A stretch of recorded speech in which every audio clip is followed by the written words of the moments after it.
Hello, my name is James Harry, and this is the project I conducted with Dr. Trubenstein. Our project was designed to research and investigate feelings of social isolation and depressive symptoms among college students.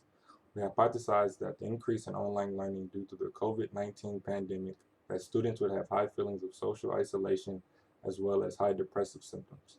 The data for this study was collected through an online study and utilized 5 different measures. Measures consisted of a 21-item scale called the Beck Depression Inventory Second Edition that measures the severity of depressive symptoms in adults. Next was a 2-item scale named Contact Frequency that assessed the frequency a participant had contact with family and friends. In addition, we utilized 2 scales that analyzed social support. First was the Interpersonal Support Evaluation List, a 12-item scale that analyzed support in 3 domains, which are belonging, appraisal, and tangible support. Next was the Family Relationship Quality Scale, a 10-item scale that measured social support and strain from family. Lastly was the Mood and Anxiety Symptom Questionnaire, a 62-item measure that was used to distinguish between symptoms of depression or anxiety. This sample consisted of 100 undergraduate students who received course credit or extra credit for completing the survey. Participants were 82% female, the mean age was 19 years. When evaluating depressive symptoms, the most students showed minimal to mild depression symptoms, but 38% of the sample displayed moderate to severe depressive symptoms. Students reported talking to family and friends about once per day. When evaluating feelings of social support, students displayed moderate feelings of support in all 3 domain areas with higher scores indicating higher support. Similarly, students reported high amounts of family support and interestingly moderate amounts of family strain.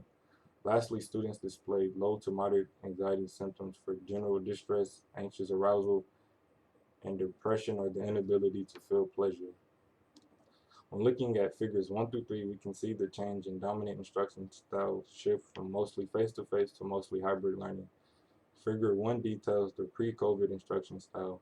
Because 34% of the students in this study were high school before the pandemic, Figure 2 depicts the primary instruction style for only those who were enrolled in college during the COVID-19 pandemic.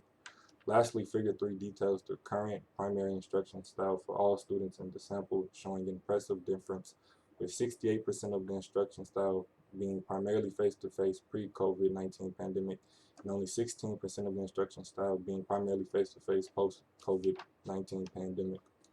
Although 38% of the sample reported moderate to severe depressive symptoms, there were no significant differences in depressive symptoms between any of the instruction styles. Analysis on the social support indicated that there were mean level differences where online only students felt less appraisal and tangible support than face-to-face and hybrid students, although this finding was not statistically significant. Similarly, there were no significant differences in feelings of anxiety for any of the instruction styles. The findings from our study give reason to believe that students are handling the adjustments well and their mental health, depressive, and anxiety symptoms doesn't seem to be at risk despite the transitions in instruction style due to the COVID-19 pandemic. Furthermore, we can conclude that the impact of COVID-19 altering students' instruction style may have a less drastic change in perceived social support and social isolation than initially thought.